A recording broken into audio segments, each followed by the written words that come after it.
colleagues. Welcome, everyone. Welcome, welcome. Good morning, good afternoon, good evening, depending on from where you're joining us. We're very pleased to be welcoming you in this third webinar of a very important interregional dialogue series on the Engaged University. My name is Elizabeth Colucci. I'm from Obrial.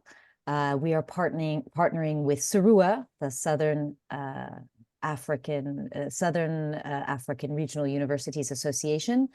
We're also co-leading a very important project that has inspired this webinar series on participatory approaches and engaged universities. And we actually have some of the partners of that project with us today in this webinar. The title of this webinar is Engaged HEI for Innovation, Quadruple and Quintuple Helix Models for Knowledge Production. Before I hand over to our chair today, José Franz, I wanted to give a few housekeeping announcements. We would very much like you to share with us comments, questions, reflections, greetings in the chat. Please don't be shy. We're also very eager to know where you're from. You also have the Q&A icon where you can write a question that the speakers can answer directly in writing, but we will try our best to take your questions and also respond to them throughout the course of the webinar today live, in addition to generating a debate between our two speakers today. I'm also tasked to remind you to fill out the reflection surveys. If you've been with us for the first two webinars, we've asked that you complete a reflection survey where you're able to reflect on what you've learned, what your takeaways are, and some of the key points that you might like to see applied or translated into your own context. Please do take the time to do this. It's not too late if you haven't done it for webinars 1 and 2 yet. We will be studying all of these answers. We will be compiling a report, and we would very much like your input to be included. We might even contact you to develop a case study or for further information. So please do so. And if you intend to complete the 5 webinars, which is the series, and we hope you intend to do so, you can ask for a certificate of completion at the end, but only if you've completed the different reflection surveys. So please do take that seriously, and we really would enjoy reading your responses and hope to capture them in our report that we will be producing. With that, I would like to hand the floor over to our very prestigious chair today, José Franz. You might remember her from our first webinar of the series, where we also heard a case study from her institution. José is the DVC of Research at the University of the Western Cape in South Africa, which is also a partner of the Engage SDG project and has hosted us a few months ago in the project's kickoff. We're very pleased to have José back today, who will be our chair today, guiding us through this particular theme, introducing the speakers and leading the discussion. So José, the floor is yours. Thank you so much, Elizabeth, and good afternoon, good morning, everybody. I do apologize for the sound of my voice. I am recovering from flu, but I thought it was important for me to be here today to engage in this webinar. Let me just provide some context before we start on why we are doing the series. The purpose of the series of webinars towards the Engage University is to facilitate in-depth interregional discussions and knowledge sharing on the concept of the Engage University and its significance. This is very important for us across the globe. And so the webinar series aims to explore the integration of societal engagement into the core academic activities of higher education institutions and the development of meaningful relationships with local communities to produce knowledge. Co-creation is a big word for us that we will continue using. The series will explore the institutional conditions for integrating engagement, including ways in which engagement may be embedded within institutional strategy and into institutional design.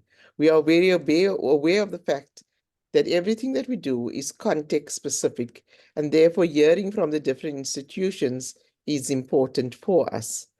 This webinar series is jointly organized, as Elizabeth said, by Obriel, Sarua, and Enlaces, and it's an extension of the Obriel Interregional Dialogue Series, which they launched way back in 2021.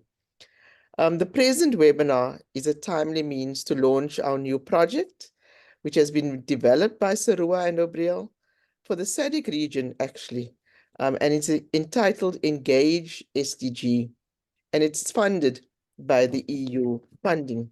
This is important for us. But let's get to today's webinar. So this third webinar that we are hosting, the specific objectives for us is to explore the quadruple and quintuple helix model for knowledge production. This is very exciting because it talks about the different stakeholders that should be involved as we talk about an engaged university. We're hoping to compare some insights and lessons learned from different case studies in different countries. And we want to examine alternative knowledge production models and innovation models. So we're looking forward to an exciting hour where we can engage one another. So let me start by introducing our first speaker for today. We are going to be blessed to hear from Dr. Maria Alvarez, and I apologize if I say the names incorrectly. She has a PhD in philosophy and science education and a master's degree in management and evaluation of educative organizations from the University of Barcelona. She is currently the principal of the Department of Methods of Research and Diagnosis in Education, and she's the coordinator of the group of research in intercultural education at the University of Barcelona and the coordinator of youth and intercultural dialogue of the European Institute of Education for Democratic Culture of this UCB. So our speaker this morning has published more than has published more than 200 papers in different languages, Spanish, Catalan, English, and German. So she's well known in her area, in her field, and we are looking forward to hear the insights that she has today. So without further ado, I'm going to hand over to Dr. Maria Alvarez. Thank you. Thank you. Thank you very much to all of you.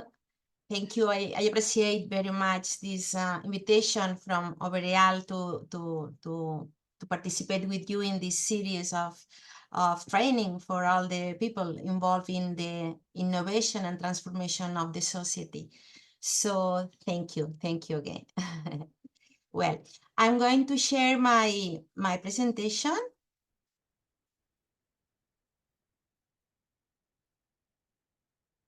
Well,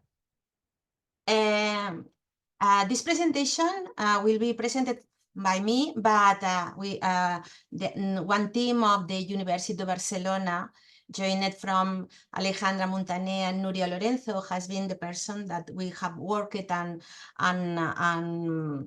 thinking about the content of this evening session.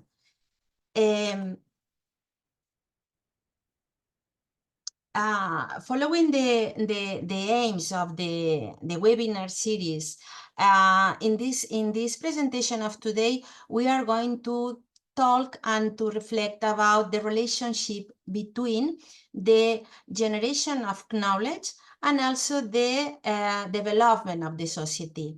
And the models that has represented in a graphical way this evolution of the aims of the generation of knowledge and the impact in the society has been these helix models. So for me today is that all of the participants can understand in a significant way why has these models has changed and why we have arrived now to this model of sustainable development goals in a global view. I am going to talk mainly about 3 points. First of all, I am going to talk about the evolution of these transfers of knowledge production to the helix models of innovation for the development. Secondly, I am going to talk about the change in the process of production of knowledge and the process to development, the social development. And finally, I am going to talk about the engagement as key strategy in the establishment of the Quadruple or Quintuple Helix partnership.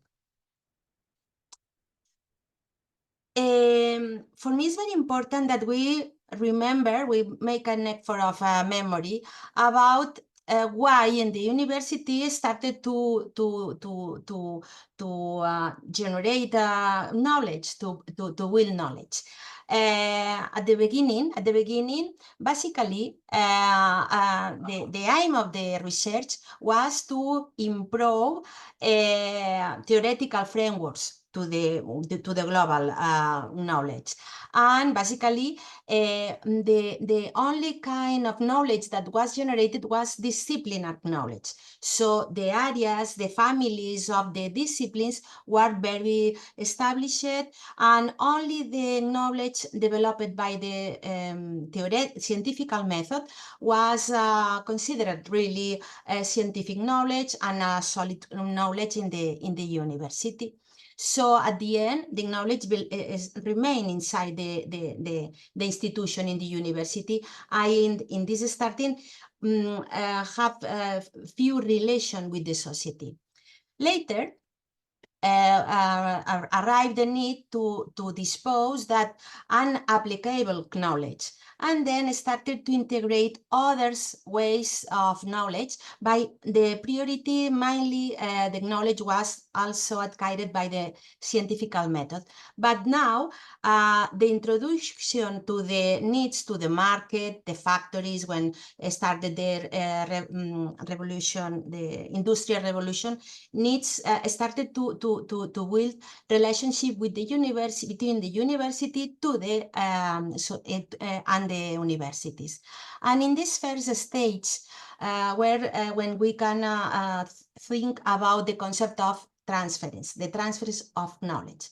But then started another movements that started to call the need to consider also as a very important kind of knowledge, the knowledge not acquired by the scientific model. I am talking about other popular, traditional, perhaps religious traditions that also are very important in the society by the communities, and that are also very, very useful for this generation of the knowledge.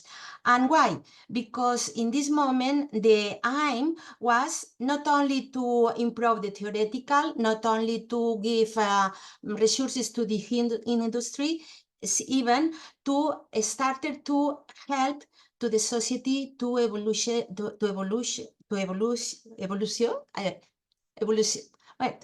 make that the university can evolution, and in this way, also these different kinds of knowledge started to have interdisciplinary relationship.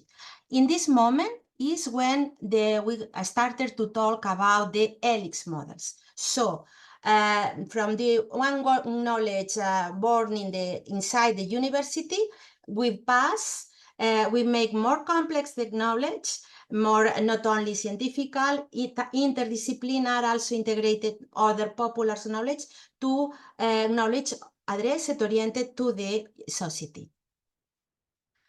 In this schema, you can see the kind of the evolution of the actors involved in this process of generation of knowledge, and also how at the beginning, not only you can see the university and the industry when I started to talk about the triple helix, started to have the relevance, the role of the government in this process of the relation. Why?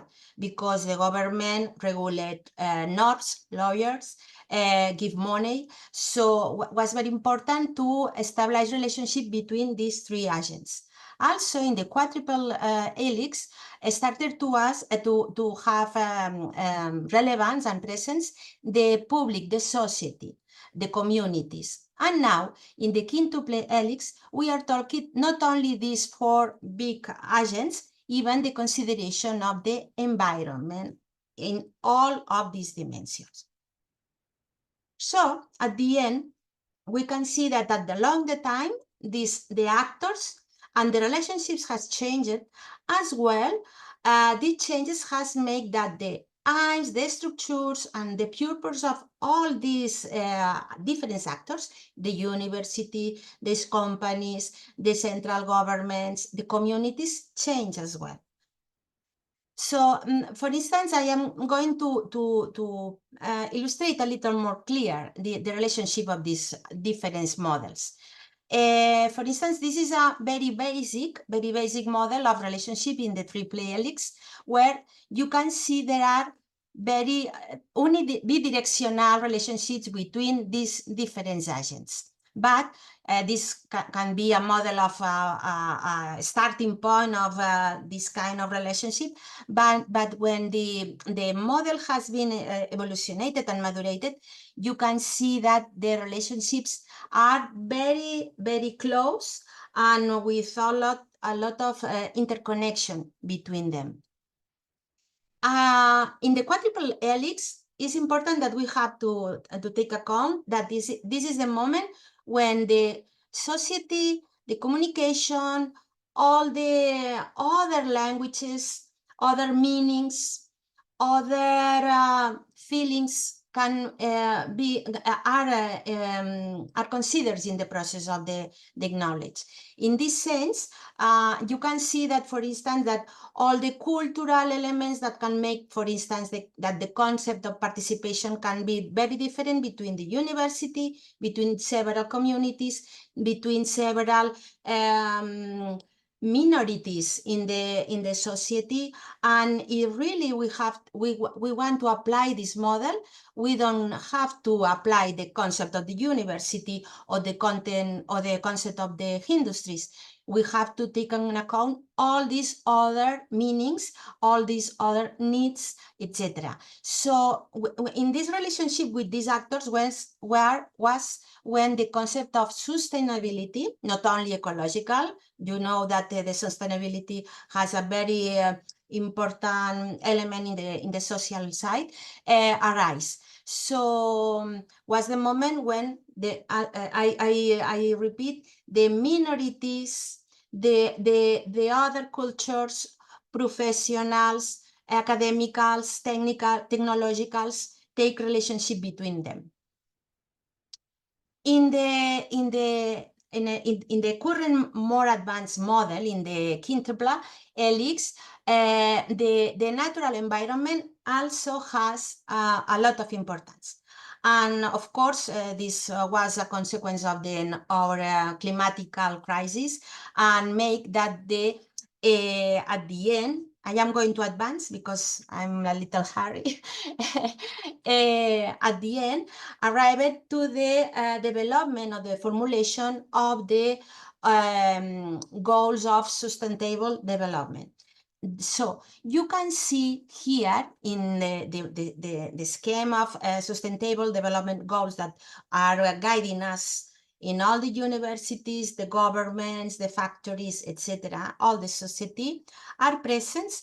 All these actors related to the research, education, government, industries, communities, environment, social environment, with the sense that this creation of knowledge rooted in the university mainly can help to this transformation, to this development of the society, and this innovation. That is, they are not only models of generation of knowledge, even generation of innovation for the development models.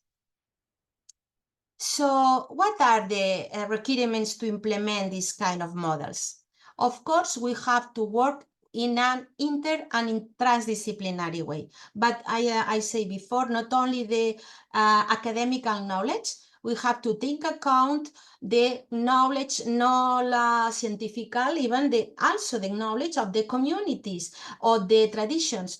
I am thinking not only in the more ethnological point of view, the communities, even other knowledge that very rooted in the society, and that they can have a lot of value and for the people, and it's very important that this knowledge be recognized by all the actors, because if there are not there is not this kind of recognition, of course the relationship of these elements are not really and solid. So of course has to be a model of intercultural relationship, in only in the persons, intercultural in the professional traditions, etc.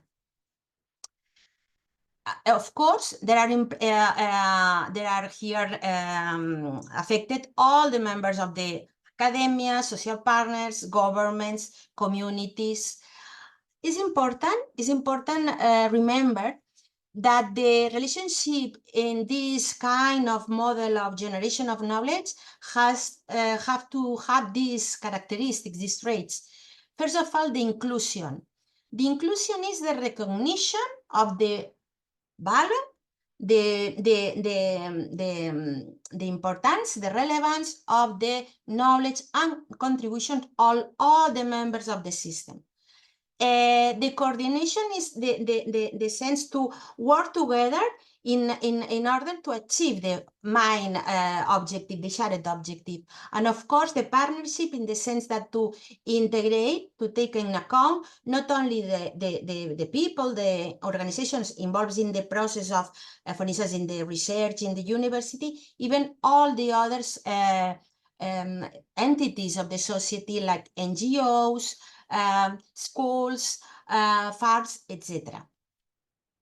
Finally, why the engagement? Why in this project we are working about the engagement? Because the engagement is the key element that can show if we are working in this line of social innovation and development. And the indicators of the engagement are, first of all, the sense of the belonging. I'm not working about identity because identity is an individual attribute. I am talking about the sense of belonging to a community, an entity, and territory.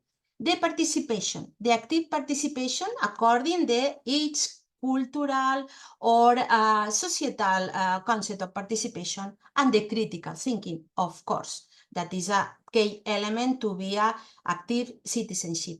And finally, it's very important that we consider that to work, to implement any kind of model of engagement and to carry on any process to innovation for the development, we have to take account these three dimensions that are cognitive dimension, affective dimension, and behavioral dimensions. That is, the affective, the emotional dimension is very, very important. The feeling to feel well, to feel sure, to feel comfortable is very, very important in all this process. And this is all. Thank you very much, and I hope these short ideas can be useful for you. Thank you so much. Thank you, Dr. Alvarez. We appreciate the presentation.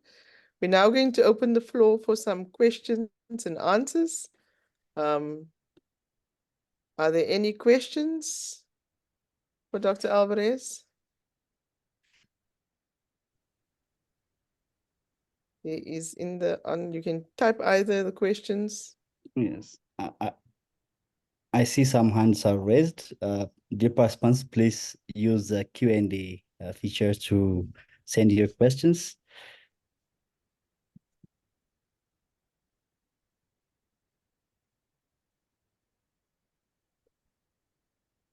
Can we ask those attendees whose hands are raised to post the question in the question and answer blocks, then we will address it. Yes.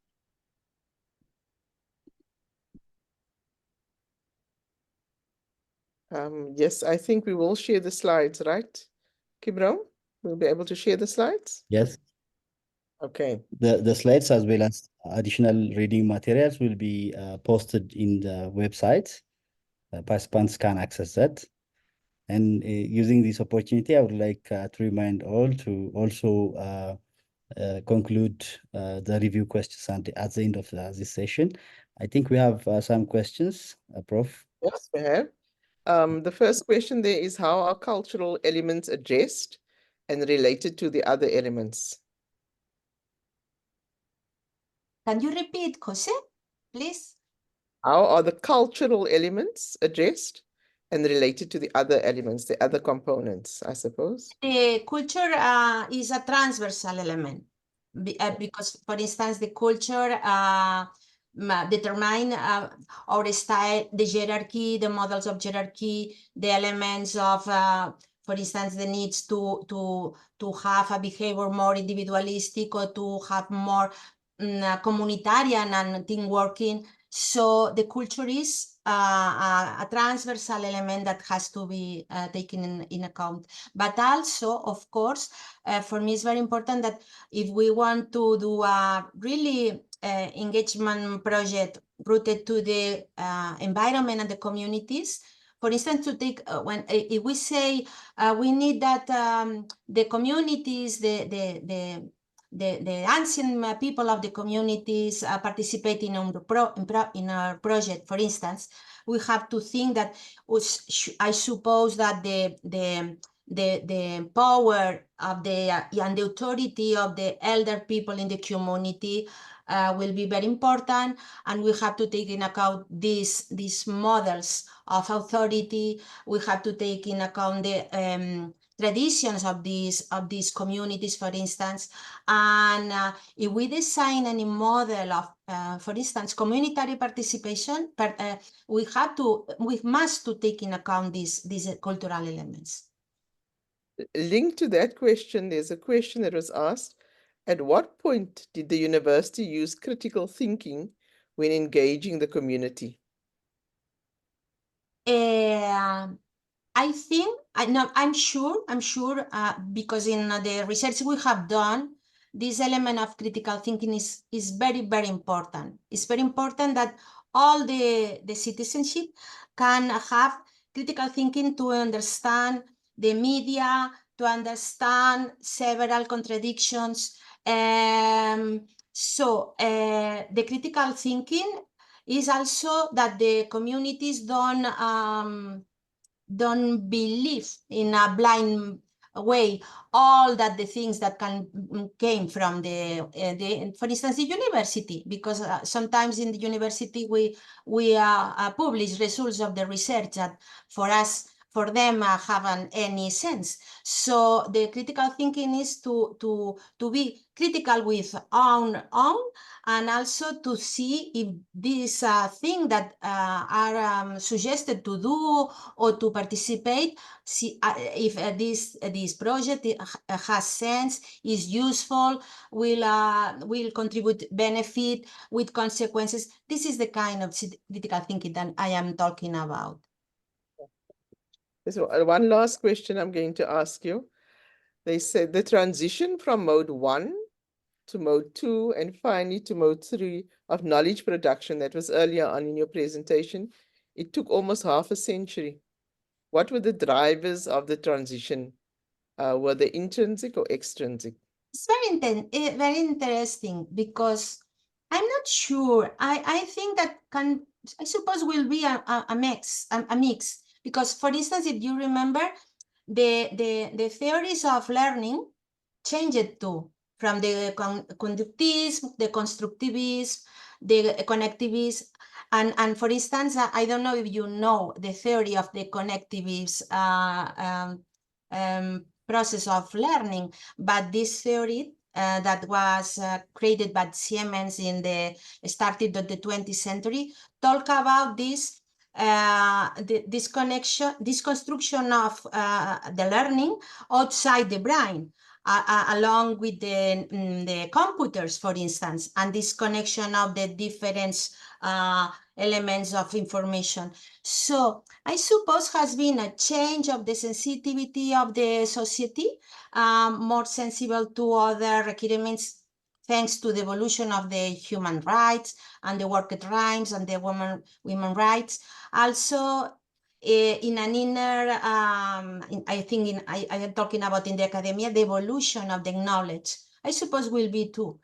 But it's obvious that now in all the projects, the line is to work in interdisciplinarity, and it's very difficult to think in a project of research only with an only discipline or only a theoretical camp.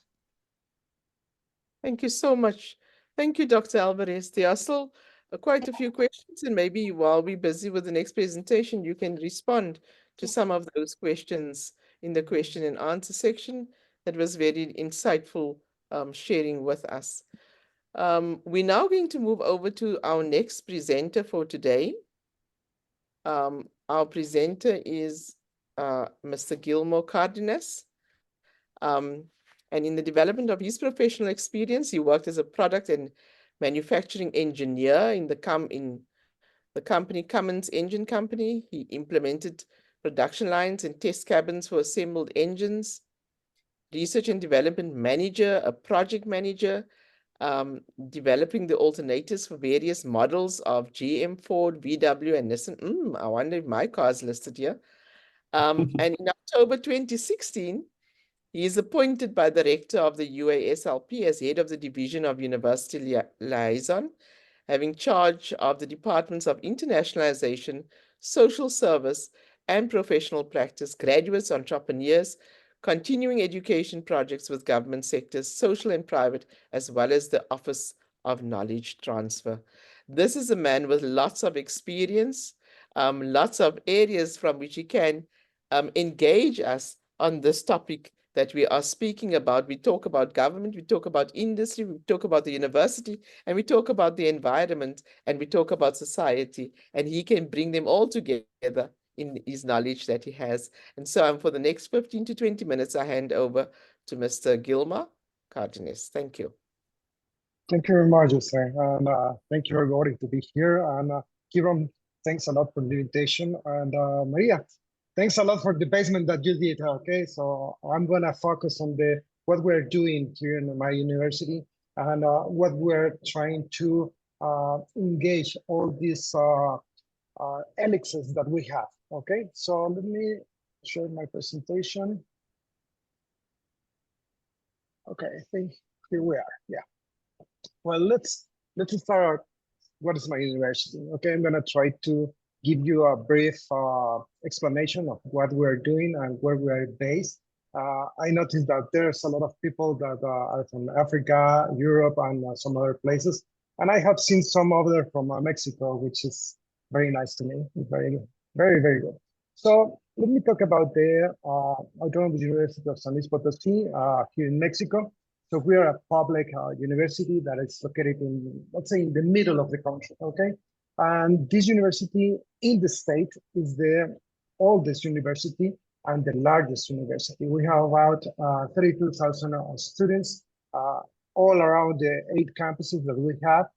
We have 108 undergraduate programs and 107 postgraduate programs, which is master's and PhD programs. Those are this is the main building of my university. Okay, so this is based this is where the rector is of this university. What we are doing about what Dr. Maria said, it's how we engage with the society and the environment. Well, what we're trying to do is we just finished our strategic plan with a vision for 2050, but we're going to review in 2030. And this is focused on the sustainable global objectives, which means that we are trying to be really engaged with society, with environment, and with all these objectives that we have from the United States organization. So what we're trying to do is to involve the society with the university in order to have a response for all the problems that they have. Basically, what we are trying to do is to engage them with the educational programs that we have in each faculty, and with the social problems that we have with the government. They share to us all the problems that they have in different ways, okay? So this is what we're trying to do with the researchers that we have here in the university, and try to find all these kind of solutions. Sometimes it's a very easy way to do it, but there are some others that is very complicated to do, because it involves a lot of money, or it involves to have a lot of research on the field that we need to move. So here you can see one of the buildings that we have with all the people.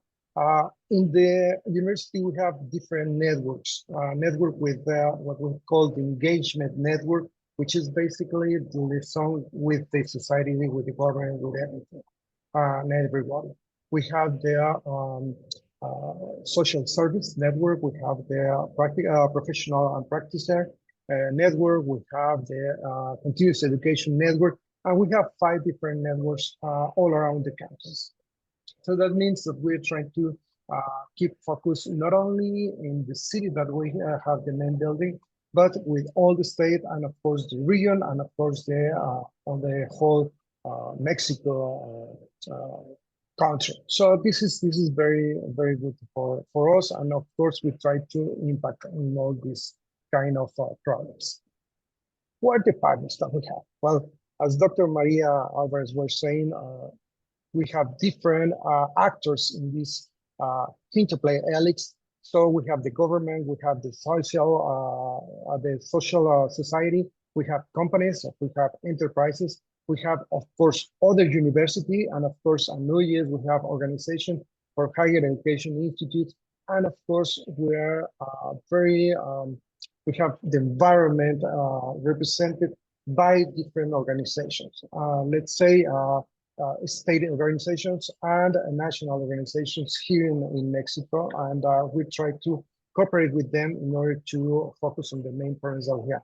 Just for example, there is a very big problem here in San Luis Potosí, and of course in all Mexico, and I'm sure all the countries, about the water. So this is something that we're working on, and we have developed a very focused group just talking about and saying about and trying to give some different, let's say,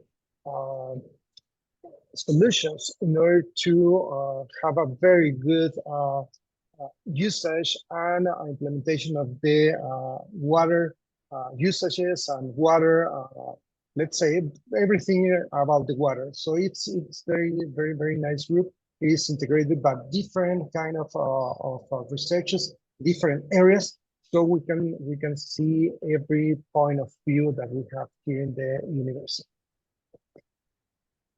Something that we are trying to do, okay, I'm gonna try to explain some of them, not all of them, but some of them.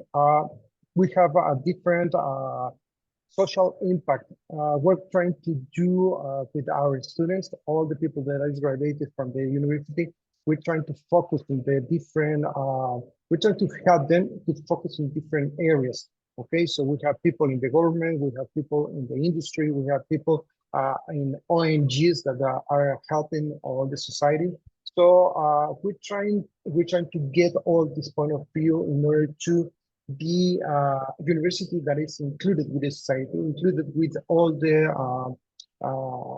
environment issues that we have, and of course, all the research, our focus is in this kind of problems. We have about 800 researchers all around the university, so we have a lot of point of view in these areas.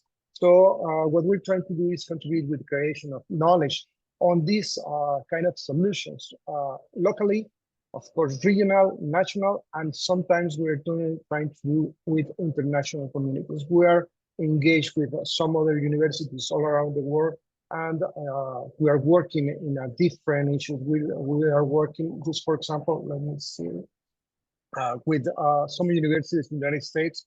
We work with some universities in Latin America and, of course, South America.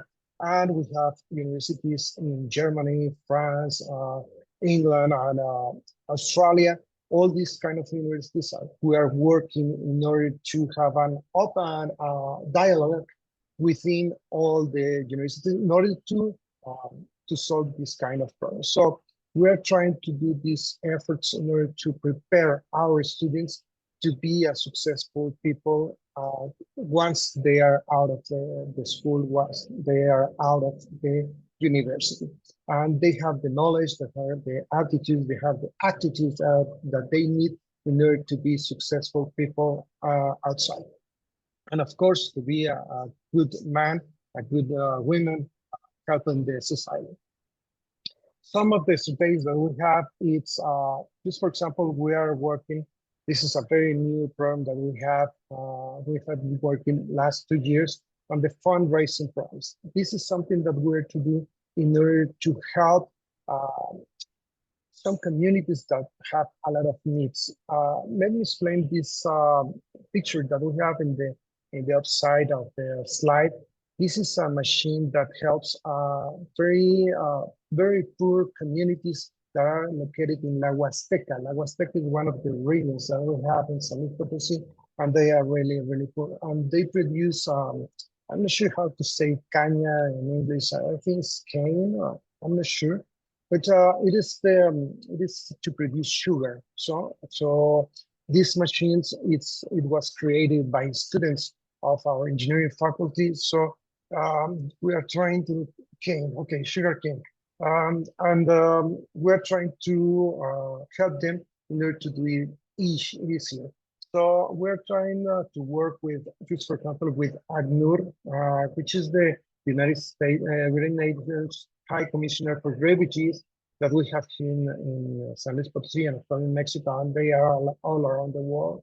And we're trying to help these communities. We have one of the departments of the university to help them to be integrated in the Mexican society when they are coming from other countries.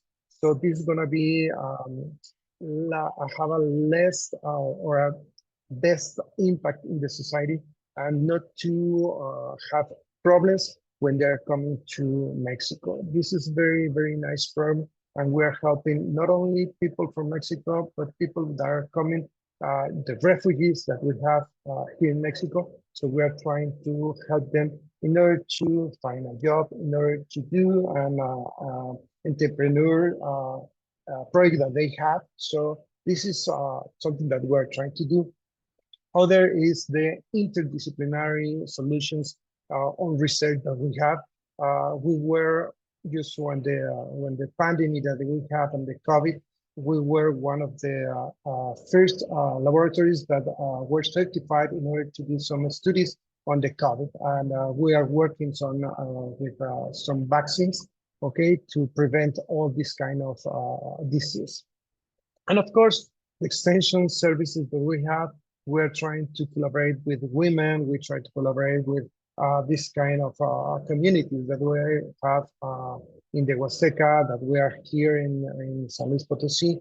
And this is very helpful because we try to focus on these people that have a lot of needs in order to so they can survive. Okay, let's put it in that way. Some other practices that we have is we have over 25,000 students and alumni every year. So that means we have a database of about that our user, and we keep it updated about 100,000 students and alumni that are already engaged with the university. So you can imagine what kind of problematics that we have, and we are receiving, and we're trying to help them. Of course, it is impossible to help all of them, but we are trying to focus on the biggest problems that we have. We have international academic programs. We have a lot of mobility of the students that are going to about 50 different countries.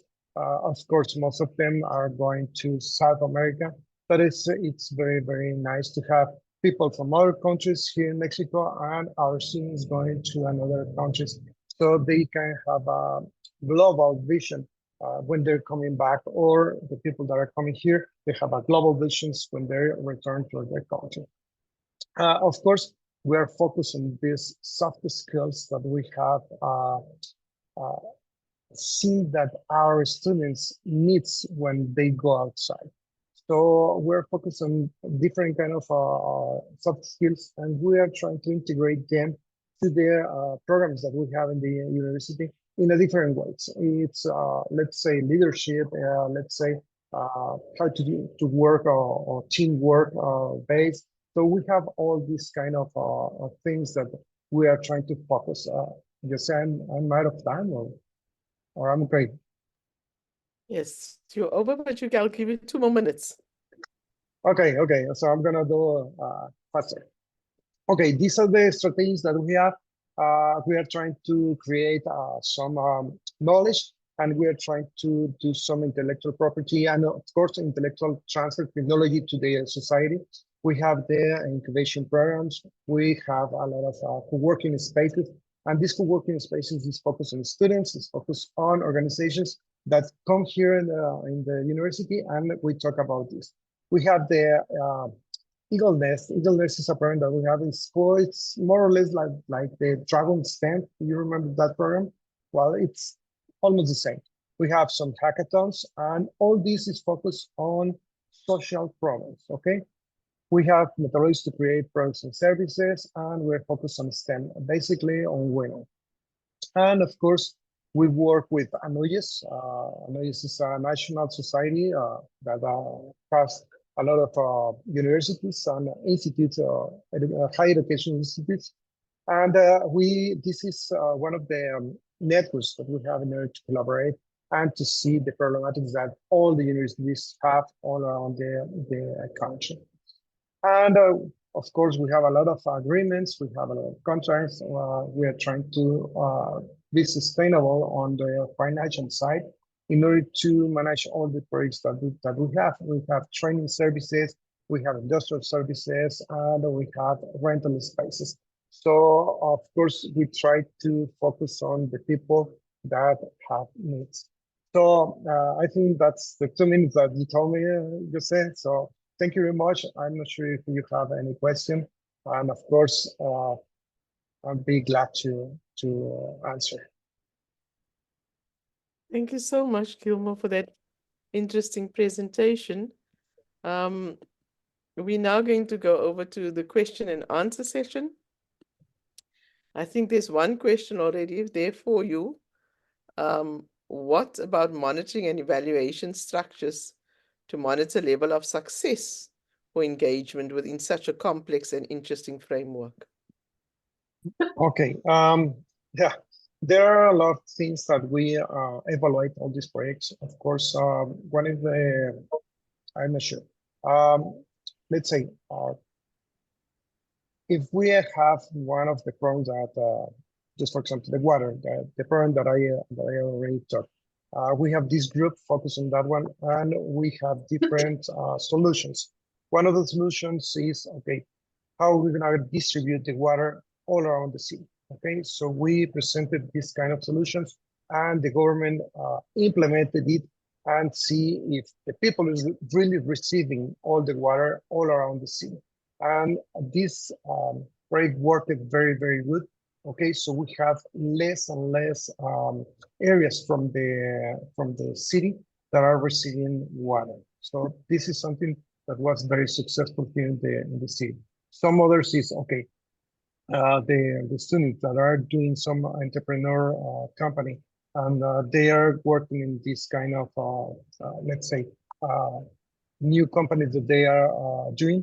So we are measuring what is the time that they have to in order to complete the company. What are the success they are having in order financially? Okay, this is something that we are evaluating. something is what is the I don't know how to say pertinence I think in English.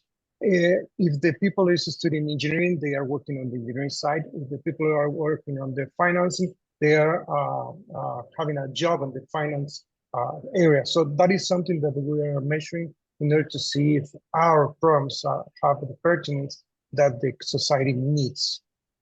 I'm not sure if that it's something that I can answer. Okay. There's another question for you. How do you cultivate successful partnerships? Any challenges you have encountered in brokering the partnerships? Wow, that's a very nice and interesting question. What we try to do is not to have unsuccessful projects. Okay, we are doing everything that is needed in order to have success on this project. The only one thing that can lead us to the unsuccessful project is money. Okay, sometimes we don't have the money, or the government don't have enough money to do the project. So that is the only one way that we cannot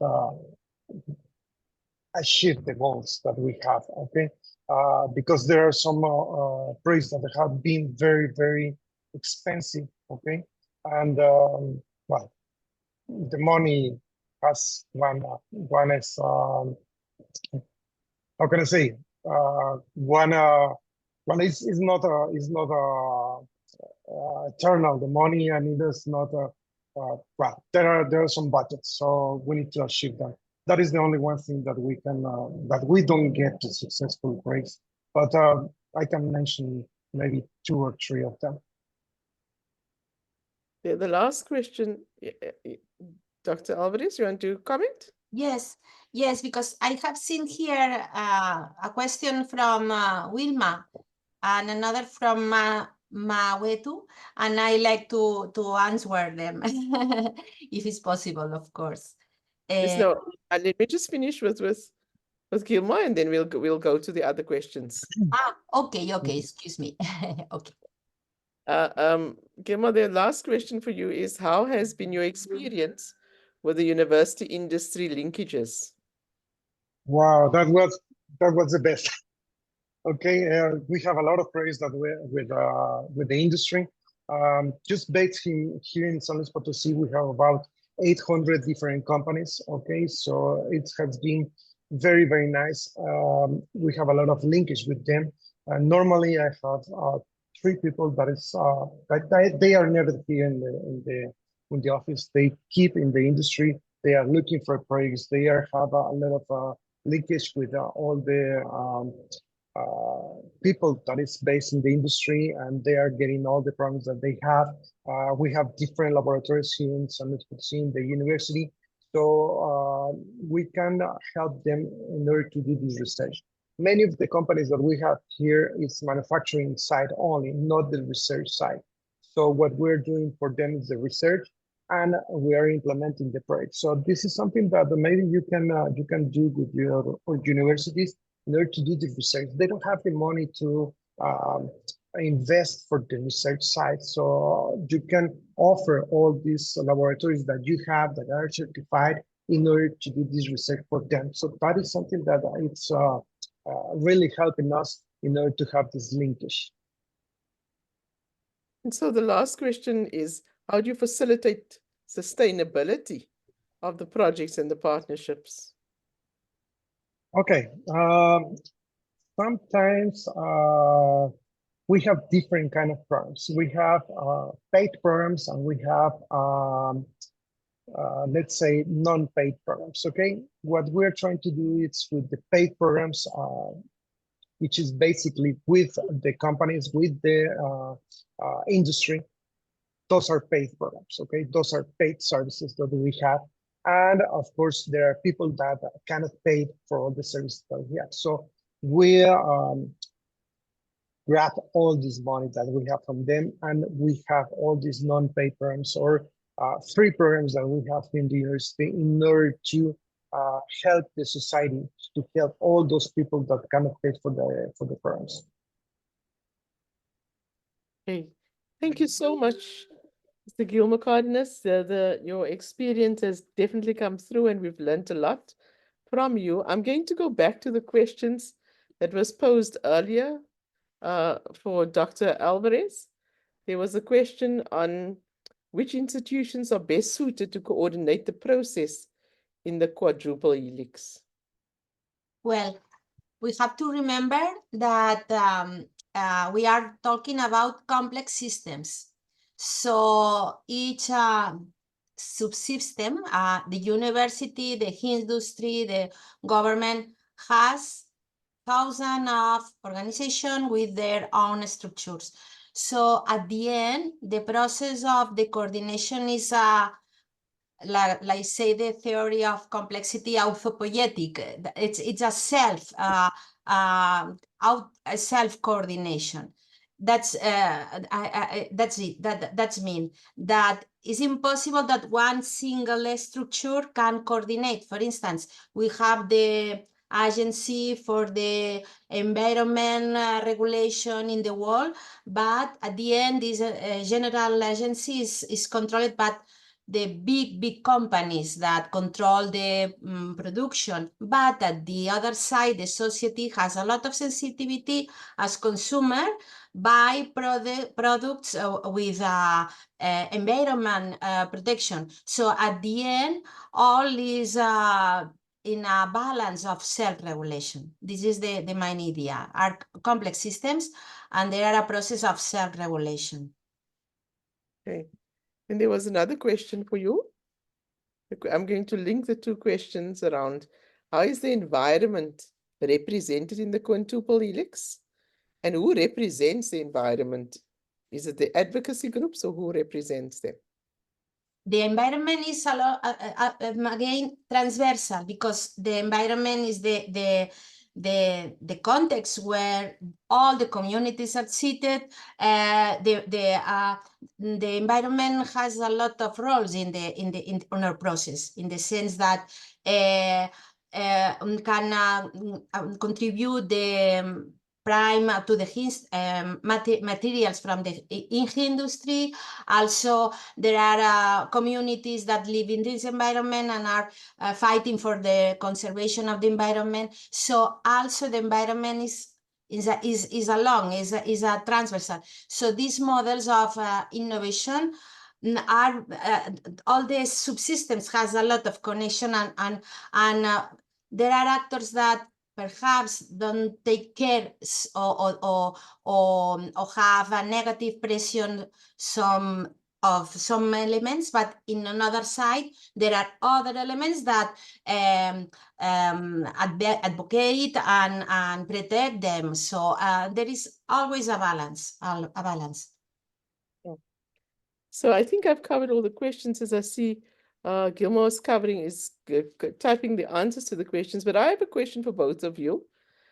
So I want you to share with the audience today, what are the key lessons that have been learned from the implementation of these models in your institutions? What are key lessons that you have learned? For me, for me, the most important is to be, in order to make the projects sustainable, to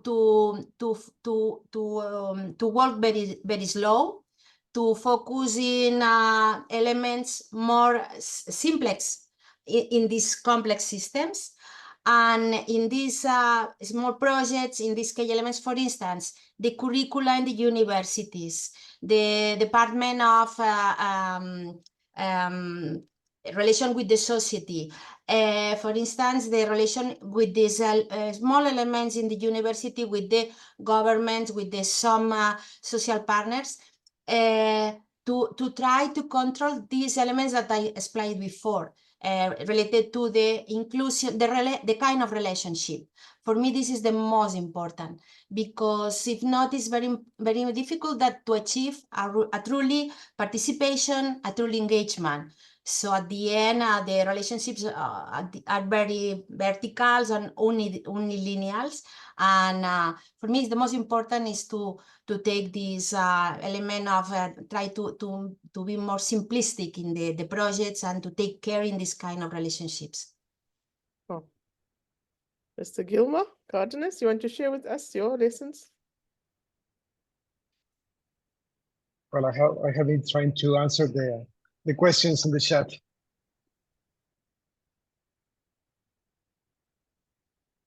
Are you going to share with us your lessons learned? Can you ask the question again, please?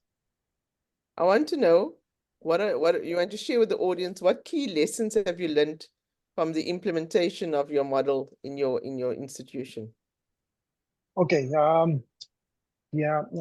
We have been receiving a lot of how can I say, a lot of thanks from the government and from the society, and we have seen a lot of groups. For example, the sugarcane group that is very grateful with us in order to help them to be more productive, to have a better production, to have a cleaner production. Okay, so that is something that we are trying to focus on this kind of projects. Of course, there's a lot of projects where somebody was asking me about the projects that we have with the industry. We have so many. Okay, we have so many projects. This is something that I learned in one of my visits to Germany. I have seen a lot of projects that they have with the industry, and the industry keeps the laboratories they have on the university. So that is something that we haven't been able to achieve here in San Luis Potosí. All the laboratories that we have are financed by the government or financed by the project that we have. But we have been able to have a laboratory from the industry that belongs to the industry here in the university. That is something that we are looking for. And if you are guys able to do that, I think you're gonna be very, very successful. That is something I saw in Germany, and it's really, really good.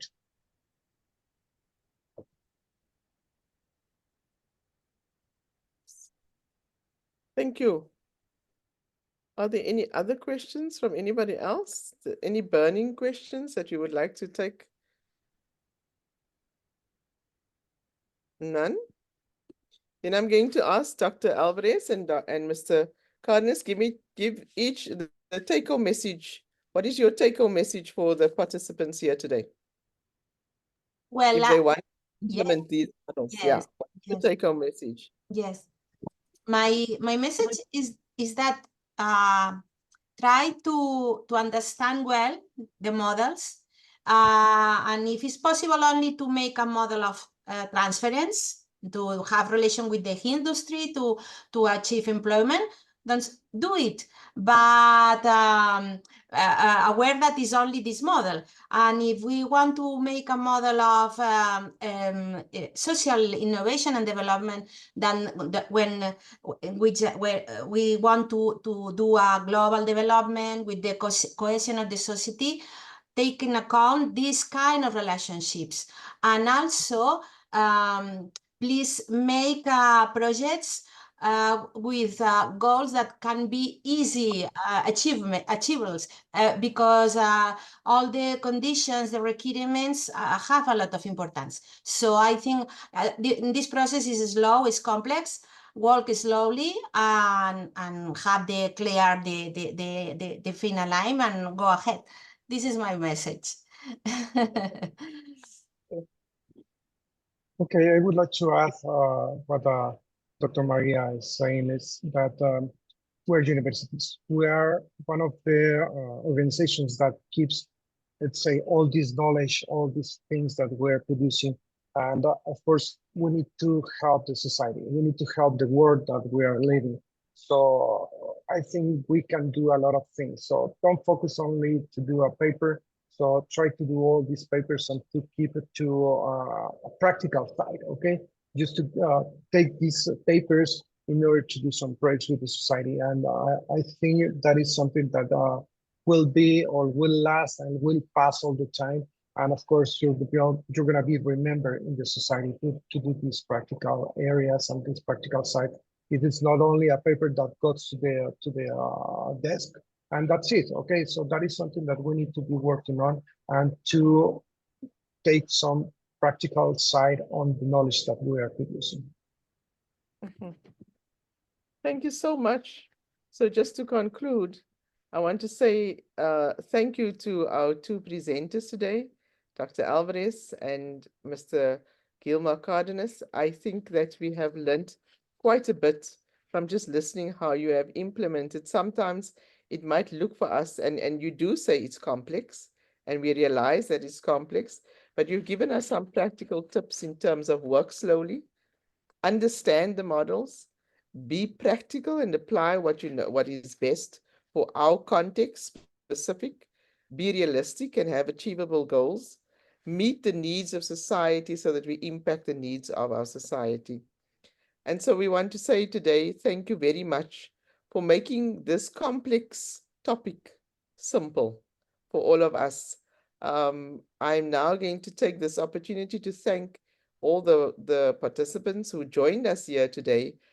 And we want to remind you to continuously reflect on the sessions, to fill in the questionnaire. Is it a questionnaire? Review questions, Kibrom?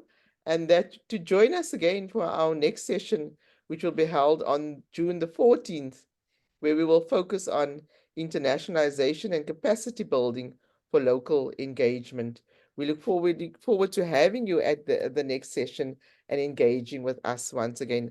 I now hand over to Kibrom and Elizabeth from Obriel. Thank you. Thank you Thank so you. much, Jose. Yeah, thank you. Karon, please, if you would like to close it out, you're very welcome. I think we had a few questions in the chat regarding the quizzes. So please, Karon, it's to you. Okay, thank you.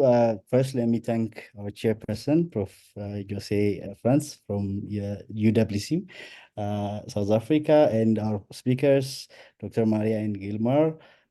We are very much thankful for your dedication and dedicating your time to this interesting topic. I'd like to thank also the participants for engaging so actively in the session. Just my last message will be regarding the quiz questions. The session 1 and 2 as well as session 3 is now open. Please go back and reflect on the quiz questions if you have not yet. And we look forward to having you at the fourth session on June 14. Thank you. Elizabeth? Thank you very much. I think you've covered you. it. Nothing more from my side. Only to thank as well from Obriel in particular, the speakers and to Jose for her excellent sharing. And we will have a lot of material to utilize now going forward. So thank you so much, everyone. Have a wonderful rest of your day and a wonderful weekend. And please do join us for the 4th webinar of the series in 2 weeks' time. Thanks, everyone.